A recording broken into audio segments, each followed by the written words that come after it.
It's been an interesting couple weeks, but the brand split finally happened. Each show had their first one, and now we can compare and talk about it. Now, in this video, we're going to stick with Raw.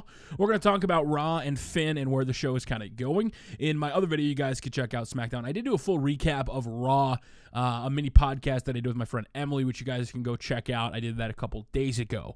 I've been seeing a lot of crazy things, man. People were so ready for Finn Balor to debut. And some people hate when I say it like that. They were so ready for Finn to debut. They're like, we want Finn. We want Finn. Why isn't Finn on the the list or whatever? Why hasn't he been called up through WrestleMania season and everything that finally happened? And he finally is called up in his first night. He wins a Fatal 4-Way and beats Roman Reigns clean. Wow. What an impact. Now, a lot of people have seen this and said, well, I don't think it should have been Finn.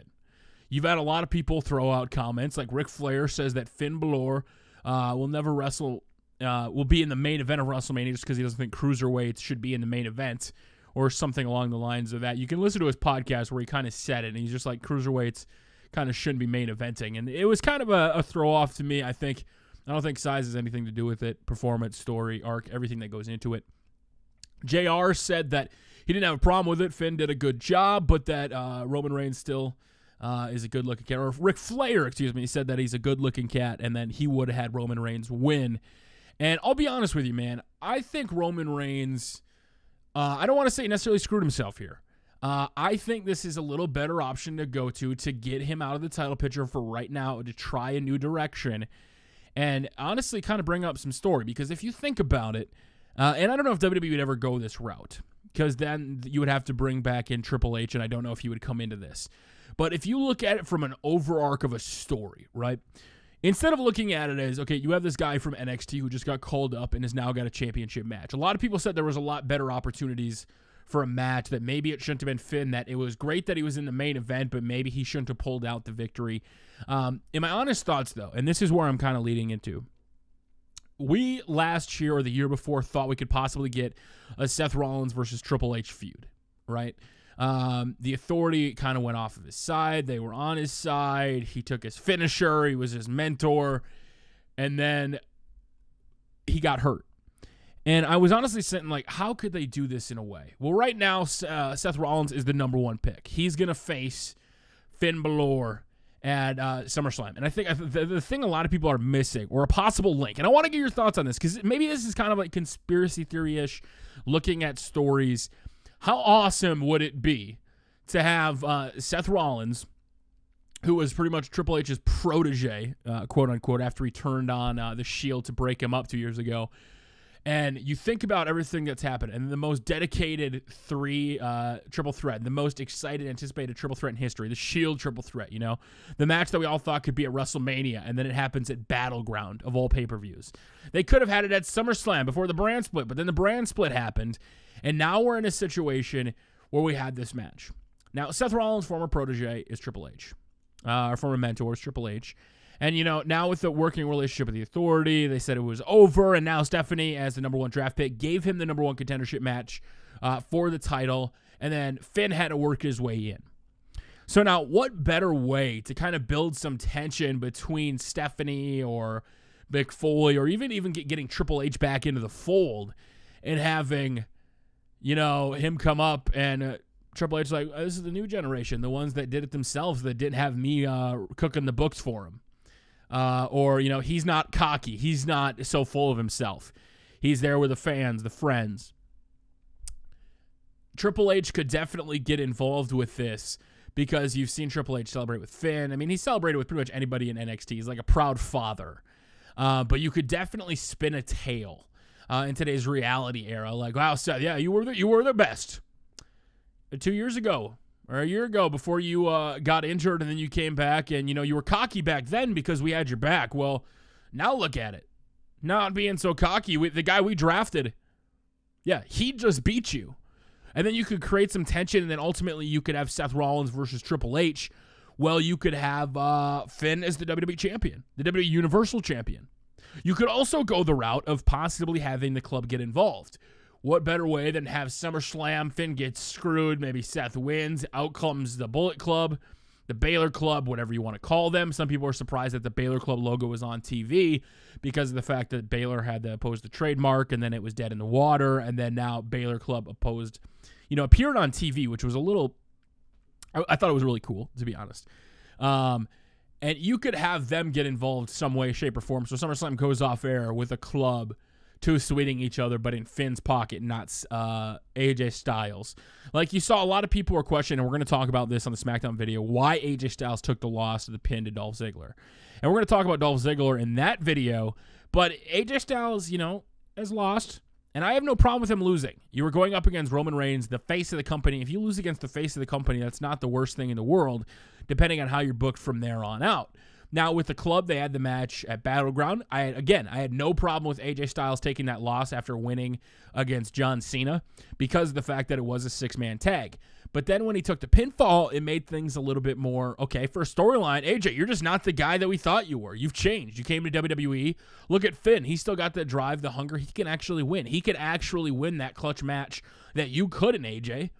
And AJ's on SmackDown. He's got to do his own thing. Meanwhile, the actual club, the one that Finn formed over in NXT, is now the big thing. Think about that. Think how awesome that would be to either go the route of Triple H and possibly the new blood, the ones that aren't full of themselves, like Seth Rollins, coming in and taking over.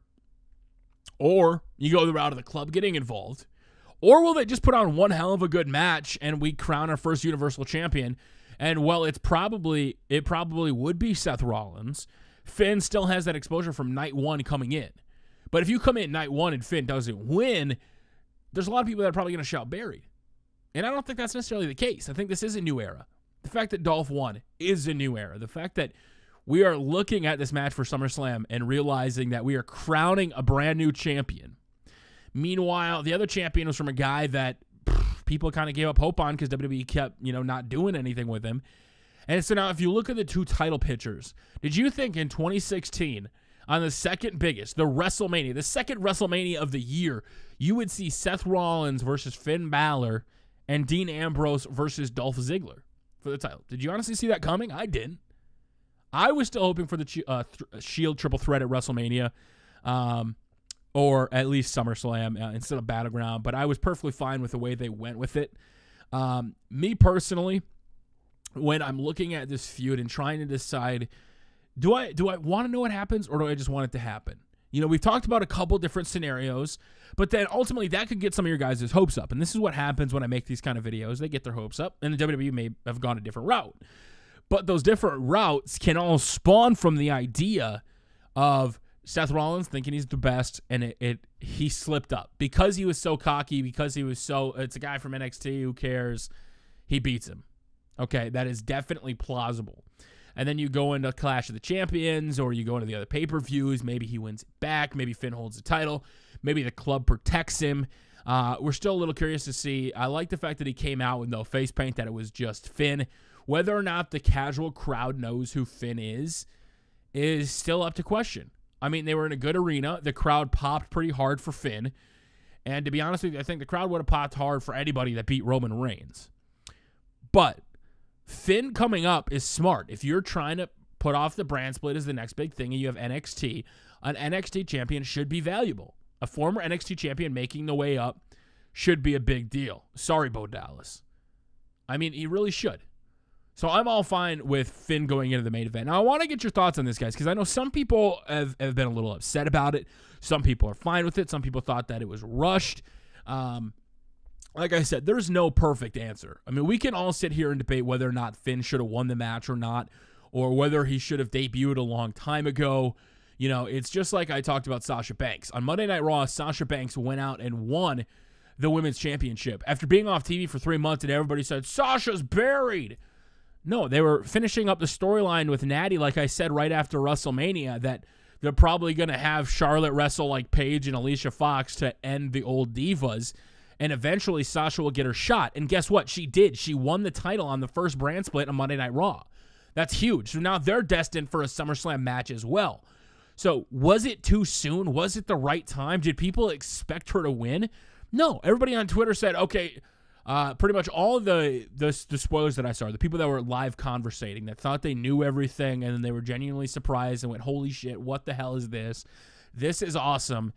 Those big shock moments are going to happen, and you're going to think the show is excellent, but that's not always going to happen. You're not always going to see those surprise wins, but that should just go to show you. For a guy that everybody said, he should be on the main roster already. Sasha, she should be on TV. Why are they burying him?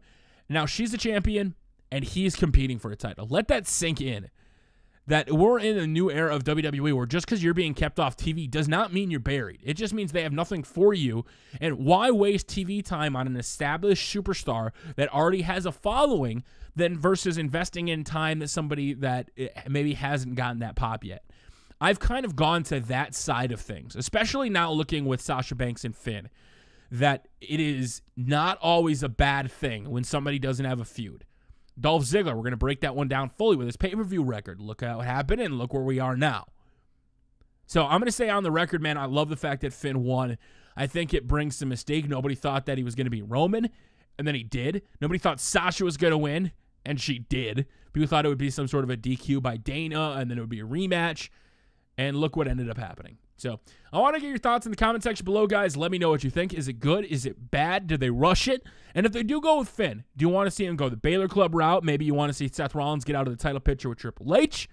Let me know in the comment section below. And until next time, it's your boy Tubby, and we will see you all later.